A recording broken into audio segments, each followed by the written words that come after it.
Alistair Vance returns to the city like a shadow stepping back into the light.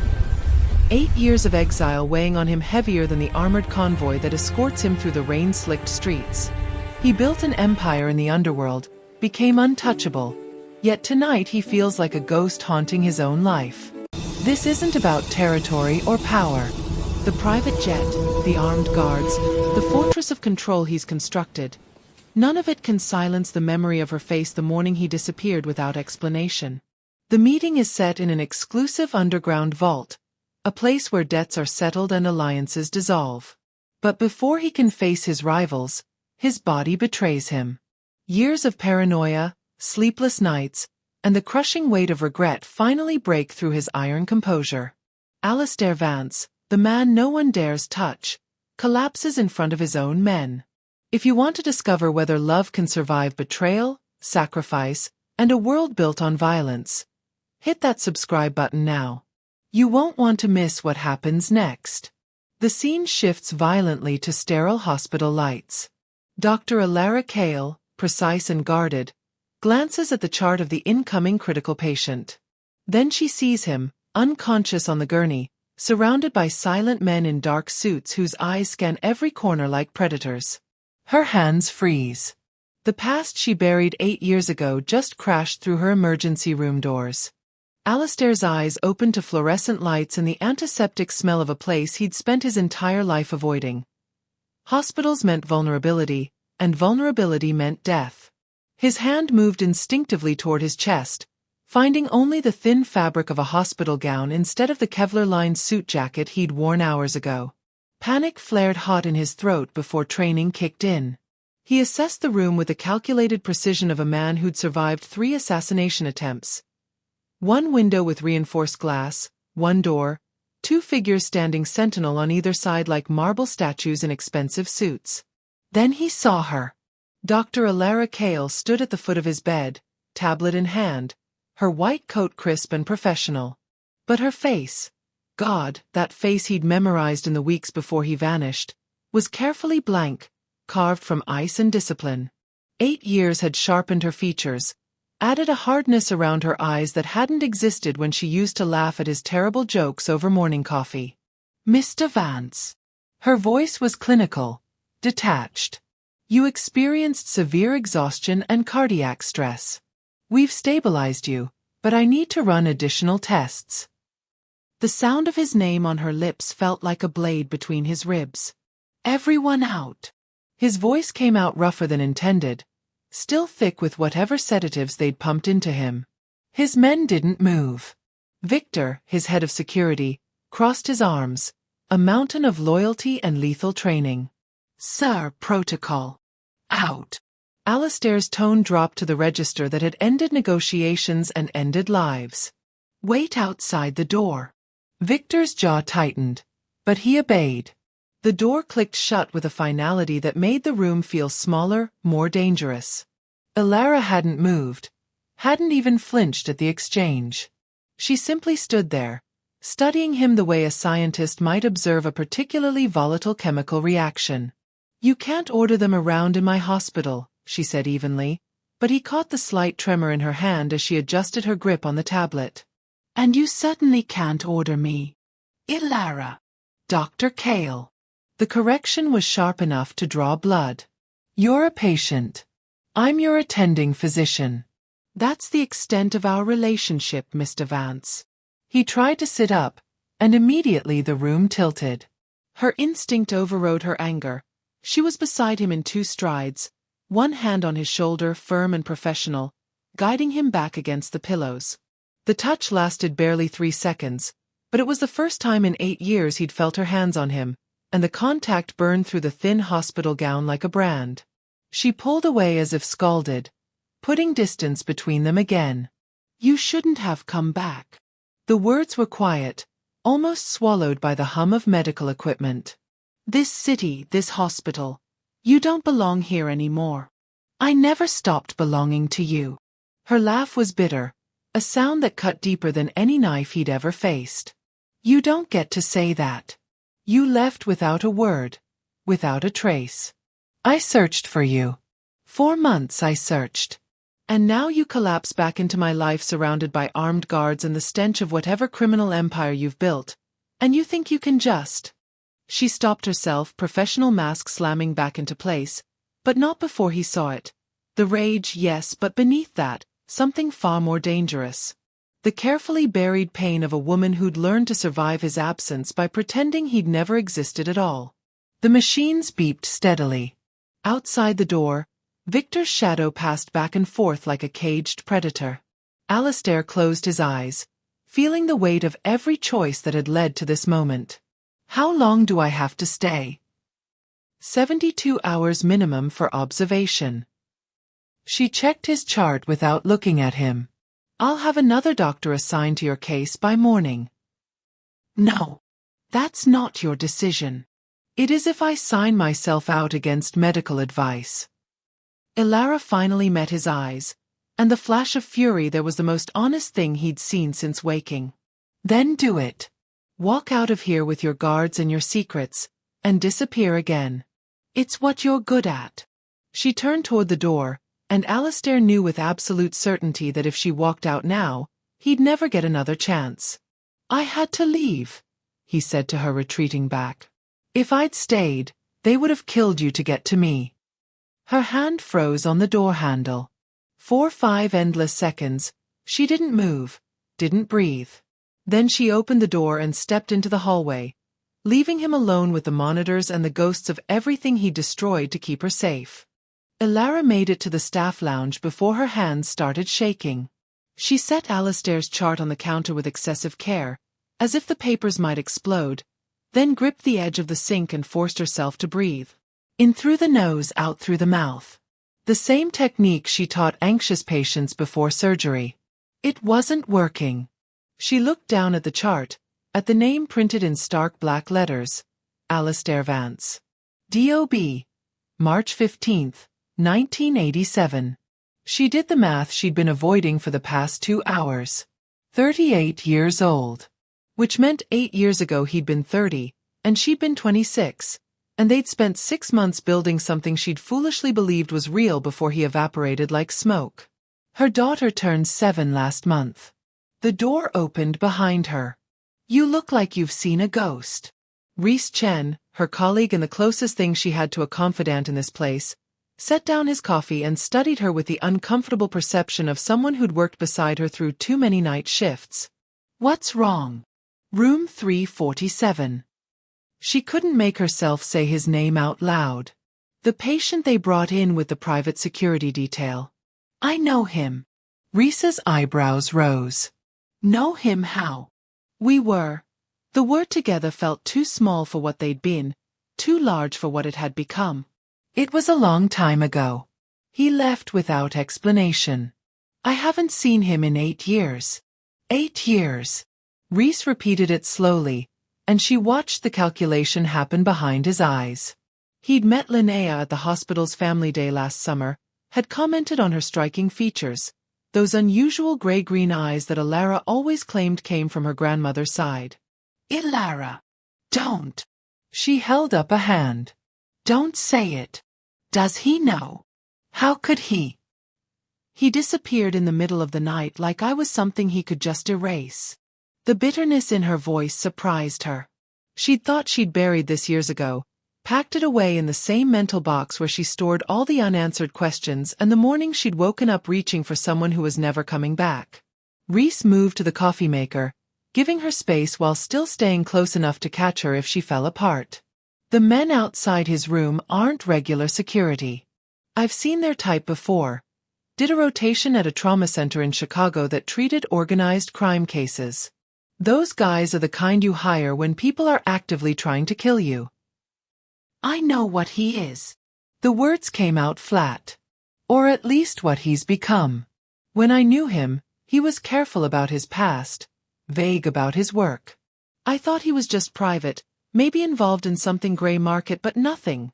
She gestured toward the hallway, toward the room where armed men stood guard over a man who'd collapsed under the weight of a life she couldn't begin to comprehend.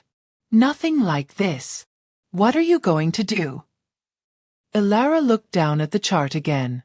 Under emergency contact, someone had listed a single name. Viktor Petrov. Relationship. Associate. Not family. Not friend. Just the cold efficiency of a man who'd eliminated anything personal from his life. Except he'd had her once. For 6 months, he'd had her completely. "I'm going to do my job," she said finally. "Treat him, discharge him, and let him disappear back into whatever underworld he crawled out of. That's what he's good at. Disappearing." And Linnea? The name hung in the air between them like a grenade with the pin pulled. He gave up any right to know about her when he left. Elara closed the chart with a snap. Some men belong to a world where staying means death, Reese. He made his choice 8 years ago. He chose survival over everything else, over, her voice cracked, and she hated herself for it. Over us. So I built a life without him. A good life. A safe life. And I'm not letting him anywhere near it. Reese nodded slowly, but his expression said what he was too kind to voice. That the man in room 347 had already breached every wall she'd built, just by existing in her emergency room. That safety was an illusion, and it had shattered the moment she'd recognized his face on that gurney. "I'll take over his case," Reese offered quietly. "No." Elara straightened, pulling her professional armor back into place. "I'll handle it. 72 hours of observation, and then he's gone. I can survive 72 hours of anything." She'd survived 8 years without him after all. 72 hours would be nothing. But as she walked back toward room 347, past Victor's watchful eyes and the cold presence of men trained to kill, she knew she was lying to herself. Some ghosts didn't stay buried, no matter how deep you dug the grave. Elara returned to room 347 at midnight, when the hospital settled into its nocturnal rhythm and the chances of interruption dropped to near zero. She told herself it was strategic. Better to have difficult conversations when the hallways were empty. The truth was she couldn't sleep, couldn't stop seeing his face, couldn't silence the questions that had haunted her for 8 years. Alistair was awake. Of course he was. Men like him probably hadn't slept properly in years. He sat up straighter when she entered, and she saw the wince he tried to hide. Good. She hoped whatever was wrong with him hurt. "Your vitals are stable," she said, keeping her voice clinical. "But your cortisol levels are dangerous. When was the last time you slept more than 4 hours?" "I don't remember." He studied her face like he was trying to memorize it all over again. "Elara, I need you to understand." "Don't." She moved to check his foreline, anything to avoid looking directly at him. "I don't need to understand anything. You're a patient. I'm your doctor. That's all this is." "That's not all this is, and you know it." His voice dropped lower, intimate in a way that made her skin prickle with unwanted memory. "I left because staying would have killed you. There were people, dangerous people, who wanted leverage over me. The easiest way to destroy a man like me is through the people he stopped, corrected himself. Through the people in his life. So you decided to play hero?" She finally met his eyes, let him see the full force of her anger. "You left without a word, without giving me a choice in my own safety? You vanished like I was nothing, like what we had was something you could just erase. And you think that was protection? It was the only way. It was the coward's way." The words came out sharper than she intended, but she didn't take them back. "You want to know what your protection did, Alistair? It destroyed me. 4 months I searched. I filed police reports. I called every hospital, every—" Her voice threatened to break and she forced it steady. "I thought you were dead. That was easier than believing you just left." Something flickered across his face. Pain, regret, something raw and real. "I wanted to contact you. Every day for 8 years I wanted. But you didn't." She turned away, updating his chart with unnecessary precision. "And eventually I stopped waiting. I built a legitimate life, Alistair. A real life. I have a career, a home, stability. I have," the word caught in her throat, and she tried to swallow it back, but exhaustion and anger made her careless. "There's Linnea." The silence that followed was absolute. She felt at the moment the name registered, felt the shift in the air like a pressure change before a storm. When she risked a glance at him, his face had gone completely still, the kind of stillness that preceded violence or revelation. "Linnea." He repeated the name like he was testing its weight. "Who is Linnea?" Elara's heart slammed against her ribs. Stupid. So incredibly stupid. 8 years of careful silence, and she destroyed it all with 2 careless words. "A friend," she said quickly. "No one you. Don't lie to me." His voice was quiet, but there was steel underneath it, the voice of a man who'd learned to hear deception in every breath. "You don't have friends. You said it yourself, you built walls. So who is Linnea?" "Someone outside your world." She gripped the tablet hard enough to hurt. "Someone safe from whatever empire of violence you've constructed. Someone who will never, ever be contaminated by." "How old?" The question landed like a physical blow. Elara looked at him then, really looked at him, and saw the terrible intelligence working behind those eyes. Saw him doing the same math she'd done hours ago, counting backward, calculating dates and possibilities and probabilities. "No," he whispered, and it wasn't a denial, it was devastation. "Elara. No.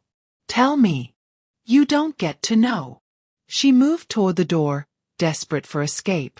"You gave up that right when you chose your survival over everything else." "Over me." "Over." She stopped herself again, but it was too late. "Over our daughter." He said it like a man confirming his own death sentence. "I have a daughter." Elara's hand froze on the door handle. 7 years of secrets, 7 years of careful protection, shattered in a single midnight conversation. "You have nothing," she said without turning around.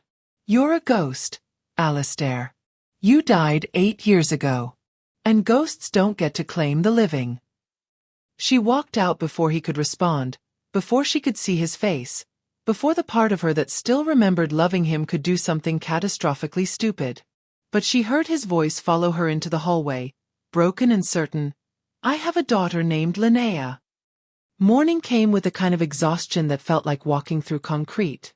Elara had spent the remaining hours of night in the on-call room, staring at the ceiling and failing to convince herself that what happened in room 347 didn't matter. That a name spoken in anger couldn't unravel everything she'd built. She updated Alistair's file at dawn, making sure Viktor Petrov remained listed as his emergency contact. Professional distance. Clinical detachment. These were the tools that would get her through the next 48 hours until she could discharge him back into whatever darkness he'd emerged from. She didn't expect her mother to arrive at the hospital by 8 a.m., but Elara Kael had always possessed an unsettling ability to appear precisely when Elara least wanted company.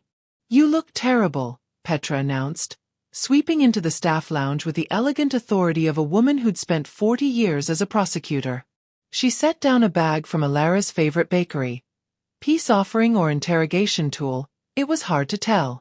"Linnea said you didn't come home last night." "Emergency case." Elara reached for coffee instead of the pastries. "I texted Mrs. Chen to stay over."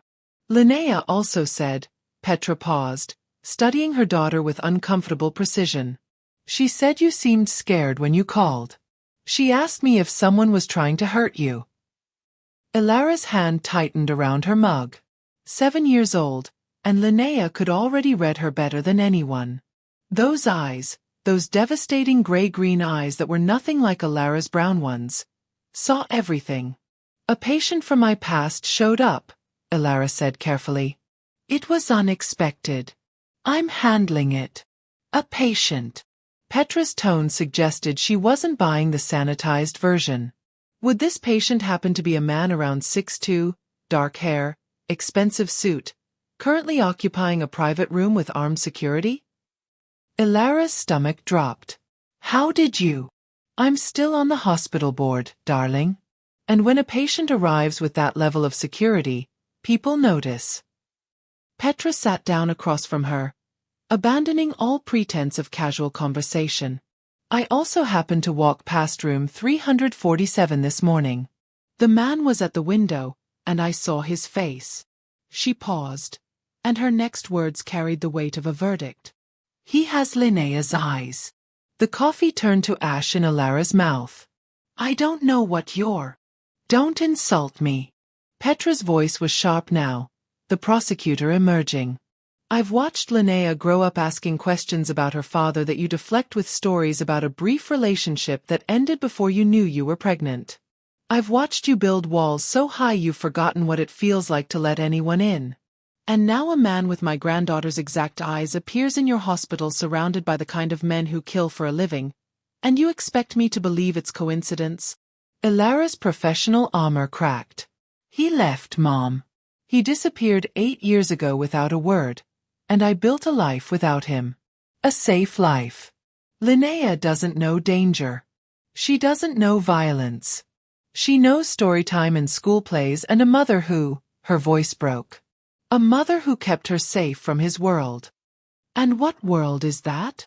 One where people die for leverage. Where staying close to someone means painting a target on their back. Elara set down her mug before she could throw it. He told me he left to protect me. That his enemies would have used me to destroy him. Petra was quiet for a long moment, her prosecutor's mind working through evidence and motivation. Do you believe him? I don't know. The admission felt like defeat. I don't know what I believe anymore. All I know is that he's dangerous, and Linnea is safe, and those two things can't exist in the same space. Elara. Petra reached across the table, gripped her daughter's hand with surprising strength. I've spent my entire career watching people run from difficult truths. I've seen criminals run from justice, witnesses run from testimony, victims run from healing. And you know what I've learned? Running creates its own danger. The things we don't face don't disappear.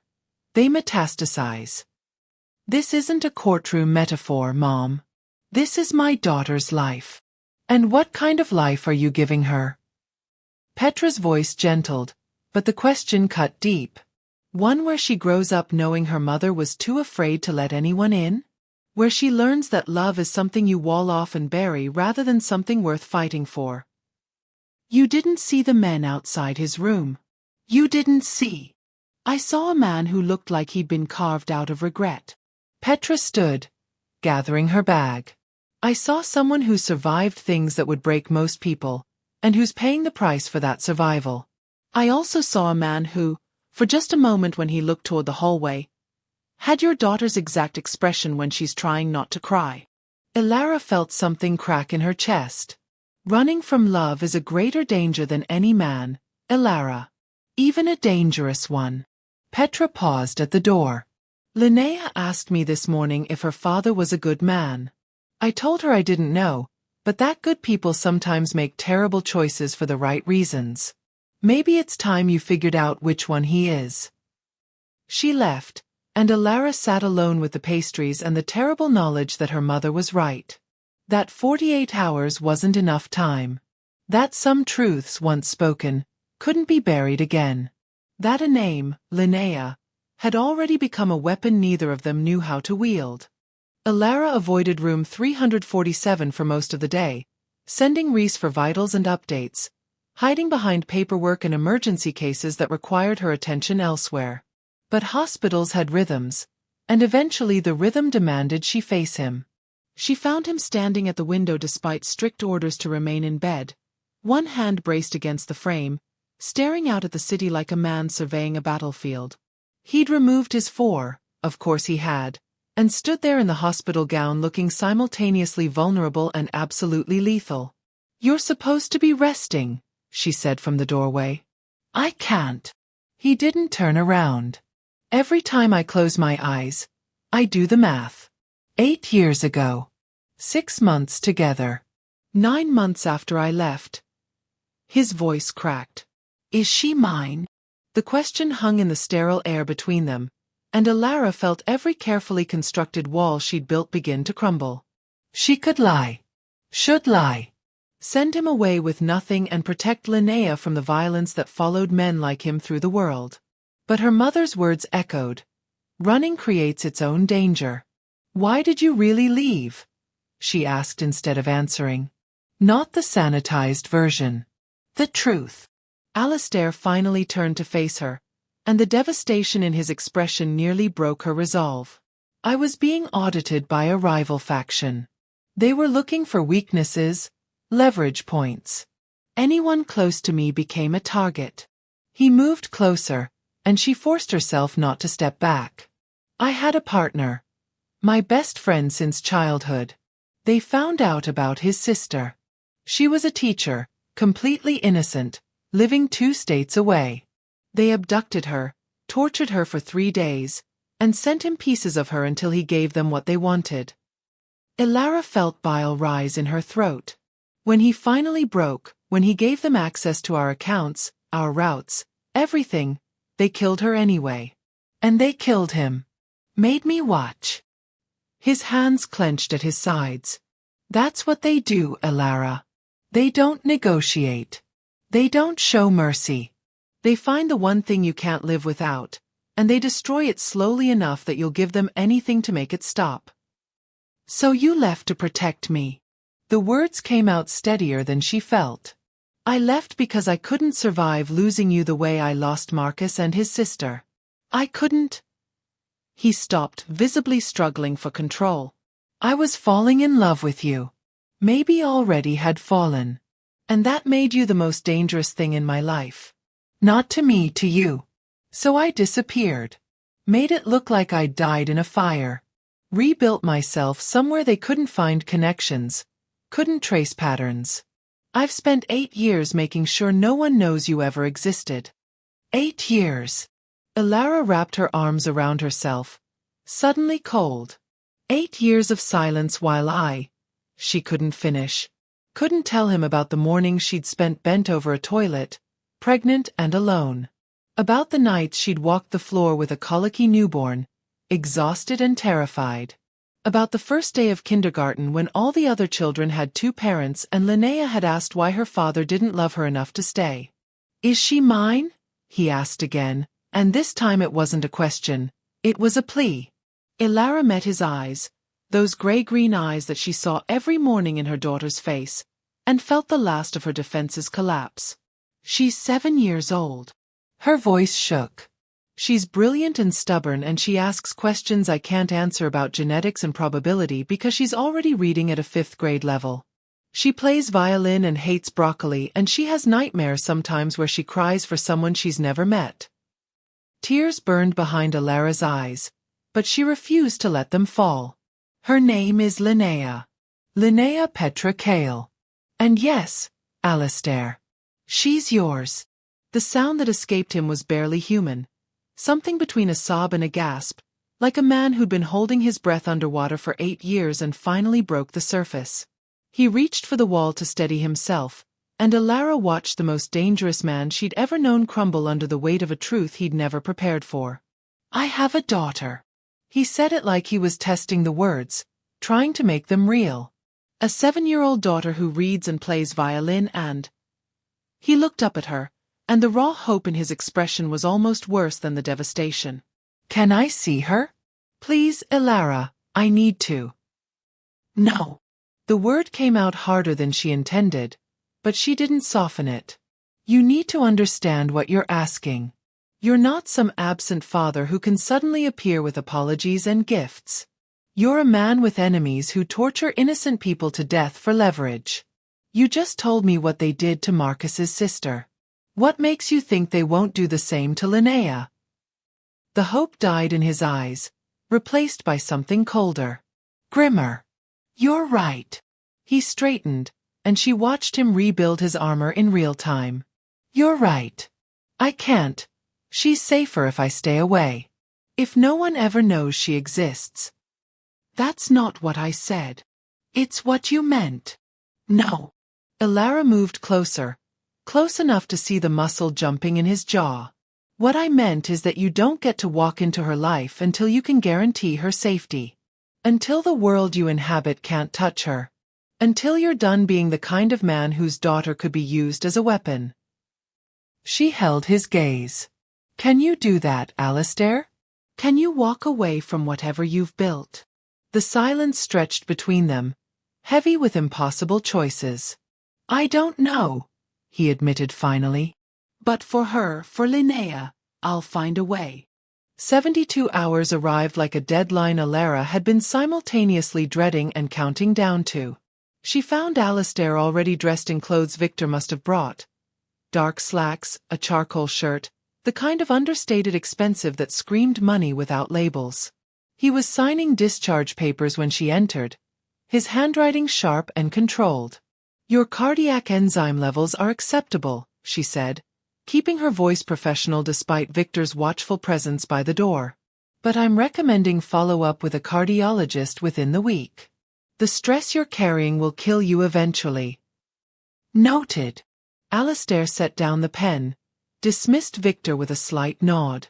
The lieutenant hesitated, clearly disliking the order, but obeyed, closing the door behind him. I've made arrangements. Arrangements. Elara crossed her arms. What kind of arrangements?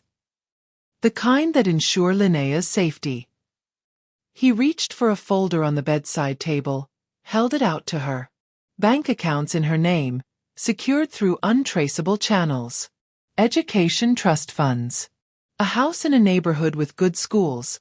Already purchased under your name through a third-party broker. All of it clean, legitimate, completely disconnected from my world. Elara stared at the folder like it might bite her. You think you can buy your way into her life? No. He set it down when she wouldn't take it. I think I can provide for her even if I can never be part of her life. That's what fathers do, isn't it? They protect. They provide. Fathers show up. The words came out harder than she intended. They read bedtime stories and attend school plays and teach their daughters that they're worth staying for. Money doesn't make you a father, Alistair. Presence does. Something flickered across his face. Longing mixed with a bitter acceptance of a man who knew what he was asking for was impossible. Then tell me what you want, he said quietly. Tell me the terms and I'll meet them. Elara had spent 72 hours preparing for this moment, rehearsing the words, building the walls high enough that he couldn't scale them. But standing here, watching him look at her with the kind of desperate hope she'd only seen in trauma patients who'd been given a chance at survival, all her careful planning dissolved. Leave your life behind, she said. Not partially. Not temporarily. Permanently. Whatever empire you've built, whatever power you hold, whatever debts and alliances and blood oaths tie you to that world, sever them. All of them. Elara. I'm not finished. She moved closer, needing him to see the absolute seriousness in her eyes. You don't get to be half in. You don't get to show up for birthdays and vanish when your enemies come calling. You don't get to teach Linnea that love means looking over your shoulder and sleeping with a gun under your pillow. If you want to be her father, if you want even the possibility of meeting her, then you walk away from everything that makes you dangerous. Do you have any idea what you're asking? His voice was raw. The world I'm in doesn't let people retire. Men like me don't get peaceful exits. Then find a way. She held his gaze. Because that's my ultimatum, Alistair. Peace or nothing. You earn your way back with safety, not money or power. You prove that being her father matters more than being whoever you've become. The silence stretched between them, heavy with the weight of an impossible choice. How long do I have? As long as it takes. Elara's voice softened despite her best efforts. Linnea is 7. She's asking questions about her father that I can't keep deflecting forever. But I won't introduce her to a man who could get her killed. I won't let her love someone who might disappear because his past caught up with him. Alistair looked down at his hands. Hands that had likely done terrible things in the name of survival. Hands that trembled slightly as he processed what she was offering and what it would cost. I spent 8 years making myself into someone you could never love, he said finally. Someone cold enough, ruthless enough, dangerous enough to survive in a world that eats decent men alive. And now you're asking me to undo all of it. To become someone. He stopped, laughed bitterly. Someone I'm not sure exists anymore. Then find him. Elara moved to the door, paused with her hand on the handle. Find the man I fell in love with 8 years ago. The one who brought me coffee in the morning and argued about philosophy at midnight. The one who looked at me like I was the only thing in his world worth protecting. She glanced back at him. He's the only man I'd ever let meet my daughter. What if I can't? The vulnerability in his voice nearly undid her. What if I've gone too far, done too much? What if that man died 8 years ago along with everyone else I left behind? Then I guess you disappear again, Elara said quietly. And this time, you do it knowing exactly what you're leaving. Not just me, but Linnea. A little girl with your eyes and your stubborn determination and your brilliant, relentless mind. A daughter who deserves better than a ghost for a father. She opened the door, let the sounds of the hospital flood in. Beeping monitors, distant conversations, the living pulse of a world that continued regardless of impossible choices. I'll disappear again, Alistair said to her, retreating back. This time for you both.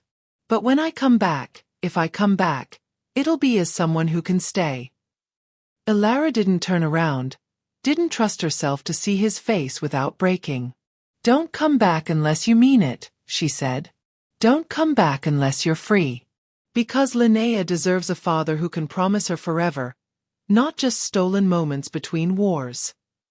She walked away, leaving him standing in the hospital room surrounded by the machinery that had kept him alive and the impossible weight of becoming someone worth staying for. The estate sprawled across 20 acres of manicured grounds 2 hours north of the city, surrounded by walls that looked ornamental but housed enough surveillance and firepower to repel a small army. Alistair hadn't been here in 3 years. Hadn't needed to be. The woman who ruled from this fortress rarely summoned anyone, and when she did, it was never for pleasant reasons. Contessa Elara Vance sat in her wheelchair on the eastern terrace, positioned so the afternoon light fell across her face at precisely the angle she preferred. 92 years old, spine straight as a blade, eyes sharp enough to dissect a man's soul and catalog his weaknesses. She'd built the syndicate from her late husband's scattered operations into an empire that stretched across 3 continents, and she'd done it without ever raising her voice or dirtying her hands directly. You look terrible, she said without preamble as Alistair approached. Like a man who's discovered his careful lies have consequences. He should have known she'd already learned everything. The Contessa's network made intelligence agencies look amateur. I need out. He stopped at a respectful distance, standing when she remained seated, the posture of a supplicant before a queen. Completely. Permanently. I want to be declared dead to the organization. Her laugh was dry as autumn leaves. Do you know how many men have stood where you're standing and asked me for the same mercy? 3 in the last decade.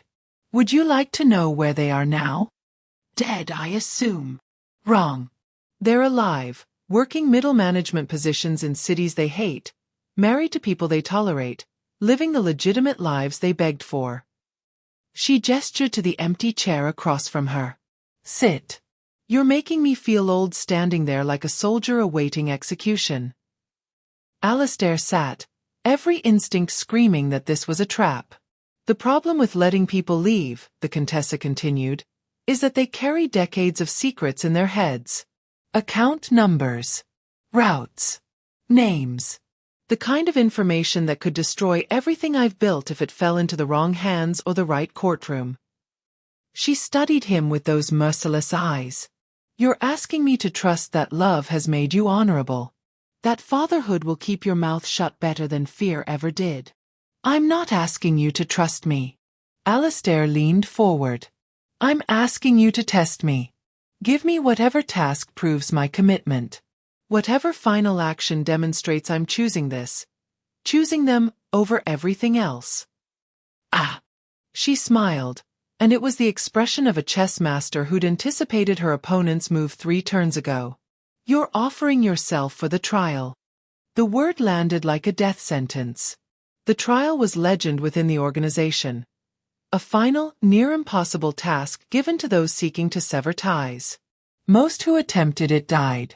Those who survived were forever free, their silence purchased not with fear but with the knowledge that they'd paid the ultimate price for their exit. "What would you have me do?" he asked. The Contessa lifted a thin folder from the table beside her, held it out. "Antonio Marchesi. He's been skimming from the Northern Territories for 2 years. Small amounts, careful. Thinks he's too clever to be caught. He's also my sister's grandson." Alistair felt ice settle in his stomach. Family. She was asking him to move against family. "You want me to kill him? I want you to bring me proof of his betrayal in a form that will satisfy the council. Then execute the appropriate consequence." Her voice was gentle, almost kind. "This is the price of freedom, Alistair. You must prove that sentiment, love, family, mercy, no longer dictates your actions. That you can do what's necessary even when it destroys you to do it. And if I refuse? Then you remain bound to this life, and everyone you love becomes a liability I must eliminate to maintain security." She said it matter-of-factly, without malice. "I'm 92 years old. I've survived this long by being ruthless about loose ends. You're Dr. Kael and the child she's hidden from you? They're loose ends the moment you fail to prove otherwise." The threat was clear.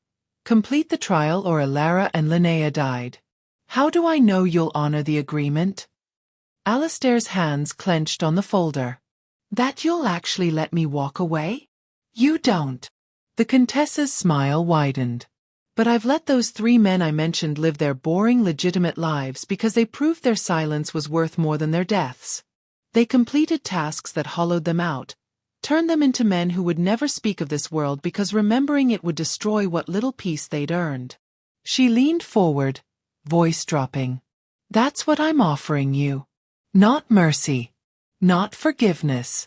Just the terrible freedom of knowing you paid the price, and your family will never pay it for you." Alistair opened the folder. Antonio Marchesi stared back from a surveillance photo, young, maybe 30, with the Contessa's sharp eyes and his mother's gentle smile. The evidence was meticulous. Account transfers, falsified reports, meetings with rival factions. Enough to condemn him twice over. "You have 1 week, the Contessa said. "Bring me proof and justice, or bring me nothing and accept that you'll never be free.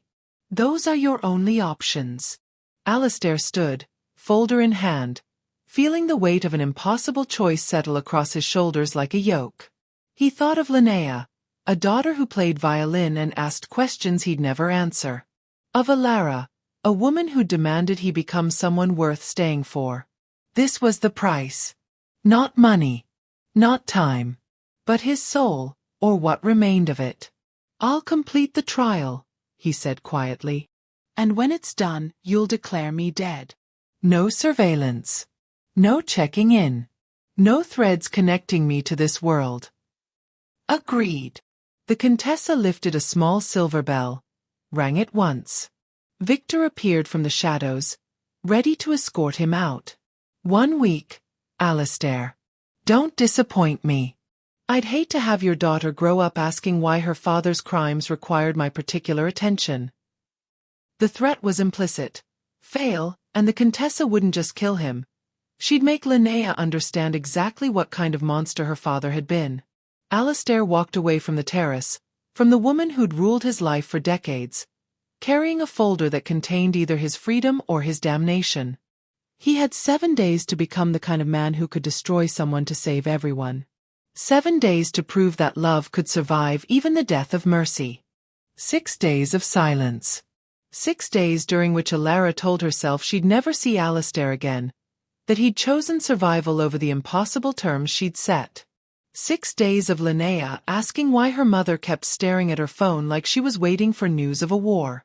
On the 7th day, Alistair walked into the hospital lobby at dawn. He looked different.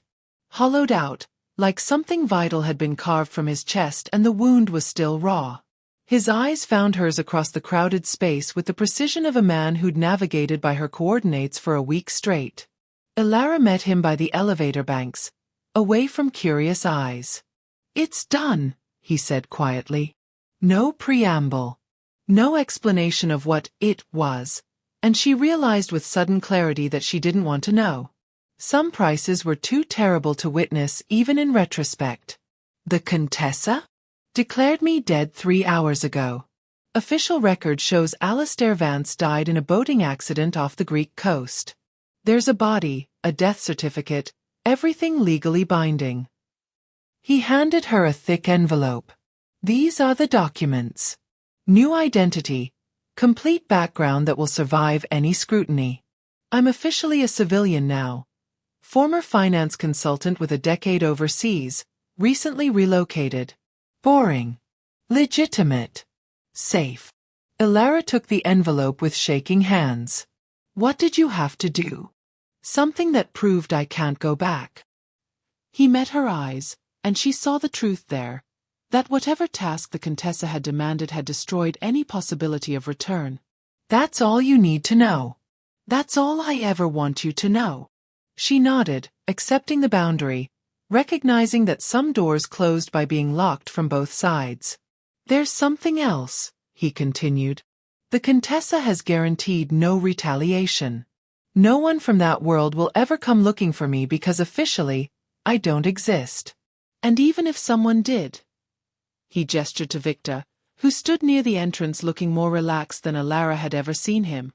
"Some loyalties survive even death certificates. I'm protected.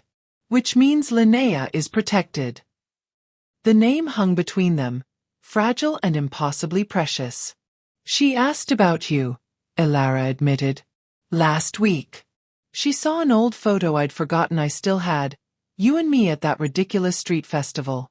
She wanted to know who the man with the kind, sad eyes was." Something broke in his expression. "What did you tell her?" "That he was someone I used to know. Someone who—" Elara's voice caught. "Someone who had to leave but never stopped mattering." "Can I meet her?" The question was barely a whisper. "I'm not asking to be her father immediately. I know that's earned, not given. But can I just see her? Please. Elara. I've spent 7 days dismantling my life for the chance to be part of hers. I need to see her face. Just once." Elara thought of her mother's warning, of Linnea's questions, of the note her daughter had left on the kitchen counter this morning. "Mom, the man in the photo has my eyes. I think that means something." "She has a school play tomorrow," Elara said slowly. "They're doing a winter concert. She's first violin in the orchestra." The hope that flooded his face was almost painful to witness. "I'll be there."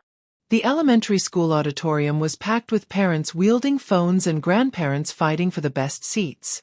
Elara found Alistair in the back row, dressed in casual clothes that made him look almost ordinary. Just another parent here to watch children perform off-key renditions of seasonal classics. But when Linnea walked onto the stage, violin tucked under her chin, Alistair went absolutely still. Elara watched him see their daughter for the first time.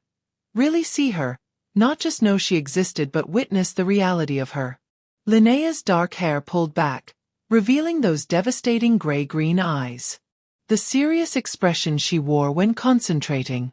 The slight tilt of her head that was pure Alistair, a mannerism Elara had forgotten until she saw it mirrored. "She's perfect," he whispered, and there were tears on his face he didn't bother hiding. The concert ended. Families flooded toward the stage. Elara felt Alistair tense beside her, caught between desperate longing and the knowledge that he had no right to approach. Then Linnea saw them. Saw her mother, and the man standing next to her with kind, sad eyes.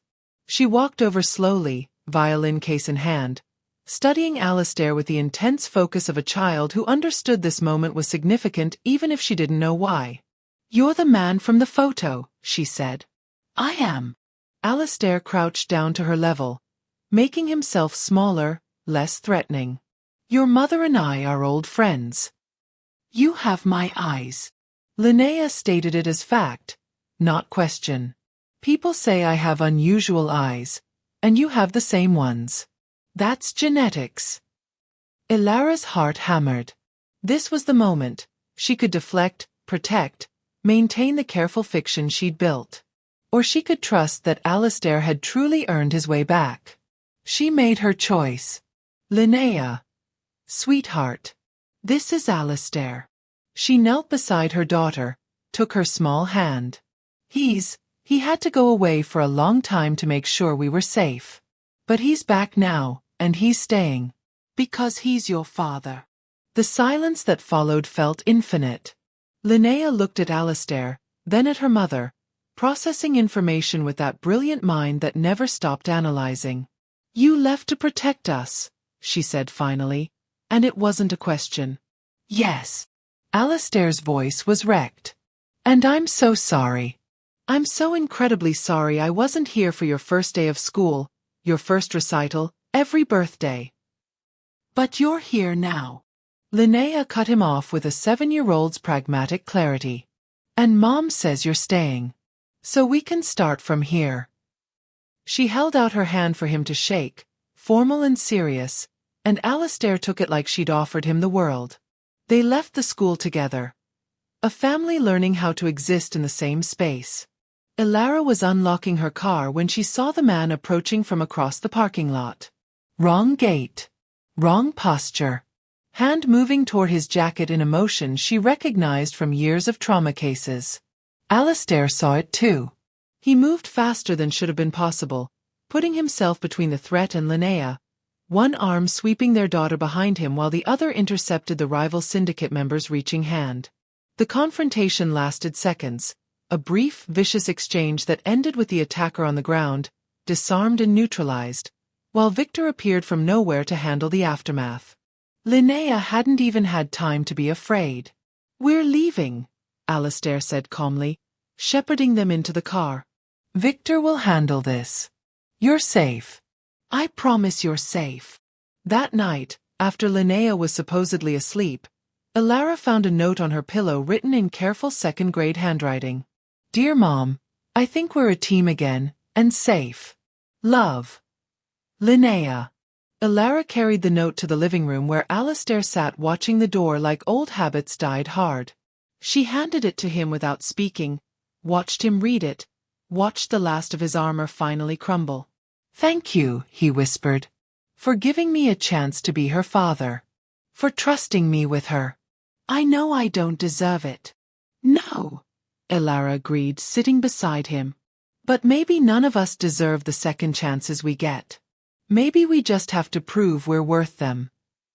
She took his hand, the first time she'd touched him voluntarily since he'd collapsed in her emergency room, and felt the tremor run through him. We start from here, she echoed Linnea's words. But Alistair? If you ever. I won't. His grip tightened. I'm done running.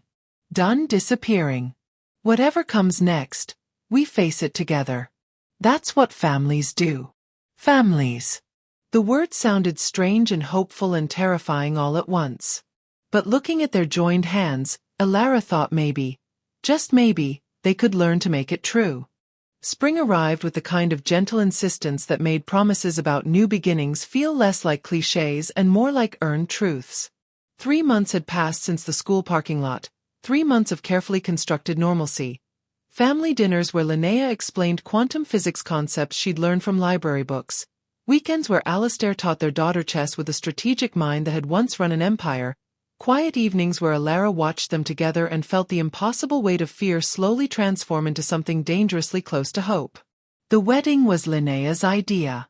People who love each other get married, she'd announced over breakfast one Saturday, with the matter-of-fact certainty of a child who'd been reading above her grade level since kindergarten. It's a social contract that provides legal protections and demonstrates commitment. You love each other. I can tell by the way Mom looks at you when she thinks no one's watching. So you should get married. Elara had choked on her coffee. Alistair had gone very still, the way he did when processing information that threatened to undo him. Would that? He'd looked at Elara, then at Linnea, visibly struggling. Would that be something you'd want? A wedding. Obviously. Linnea had returned to her book. But nothing big. I don't like crowds. Just us and maybe Grandma Petra and Uncle Reese. And Victor. He always brings good desserts. So they'd planned a quiet ceremony in the garden of the house Alistair had purchased. The one with good schools and high walls that looked decorative but housed security systems sophisticated enough to detect threats 3 blocks away. Old habits, he'd explained apologetically. Elara hadn't argued.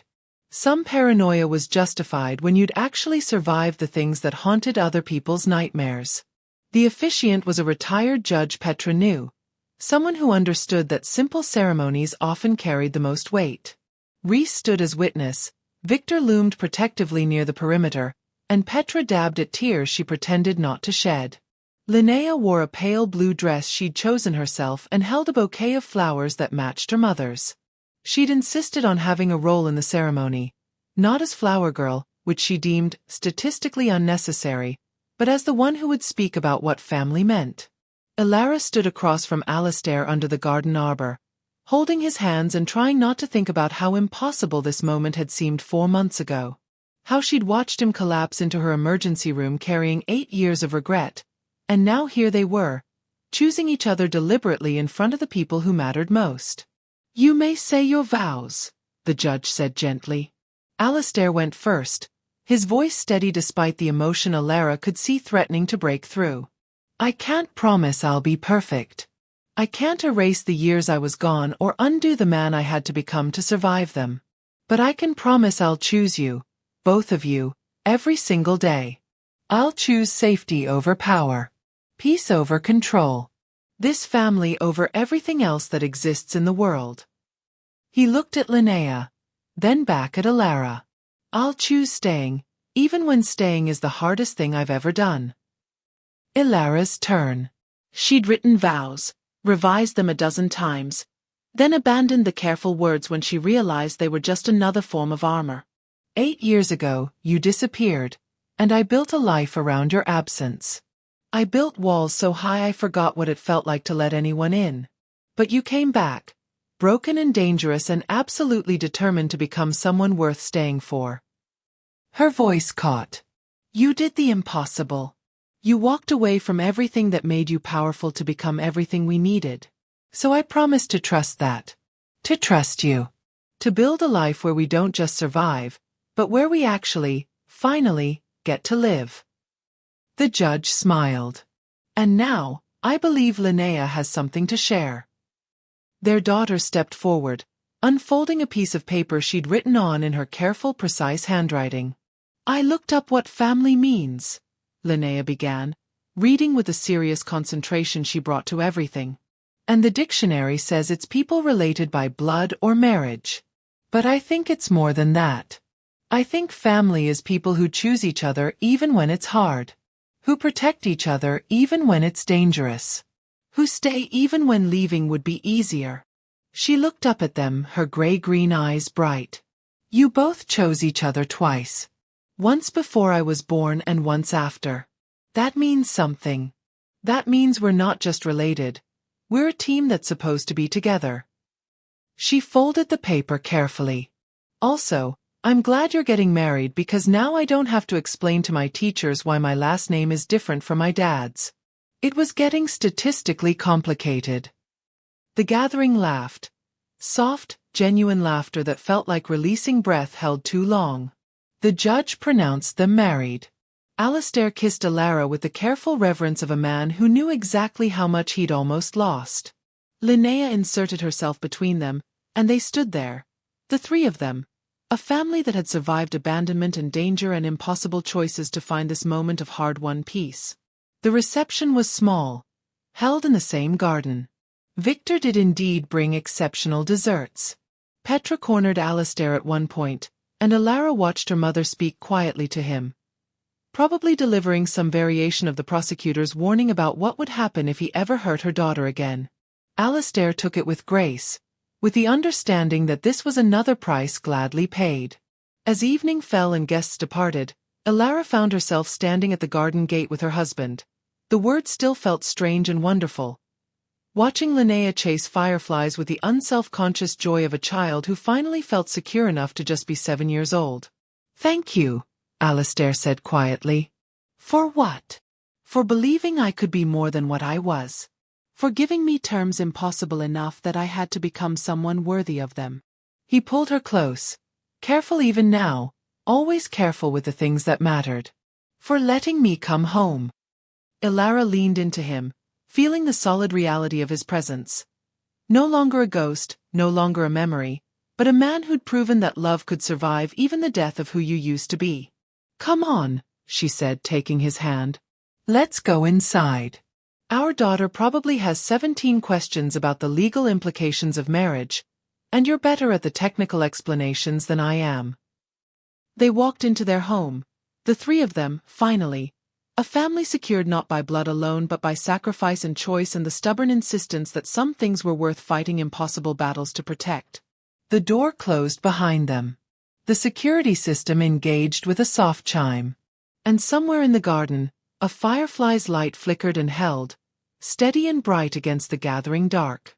Some love stories don't follow neat timelines or convenient patterns. They're built in the wreckage of impossible choices, reconstructed from the fragments of who we had to become to survive. Alistair and Elara's journey wasn't about perfect romance. It was about two people who refused to let danger, time, or their own broken pieces destroy what mattered most. If you're carrying your own weight of regret, remember this: redemption isn't about erasing the past. It's about proving day after day that you're willing to become someone worthy of the future you want.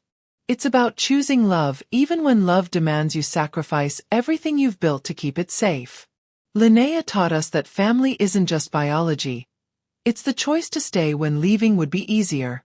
To protect when protection costs everything. To build teams from the ruins of what was lost. Thank you for watching this journey with us. If this story moved you, hit that subscribe button so you never miss our next tale of love, sacrifice, and hard-won redemption. Drop a like, share this with someone who needs to hear that second chances are possible, and tell us in the comments. What was your favorite moment? Where are you watching from? Some stories end with closure. The best ones end with hope. This is theirs. Until next time, choose love. Choose staying. Choose the impossible.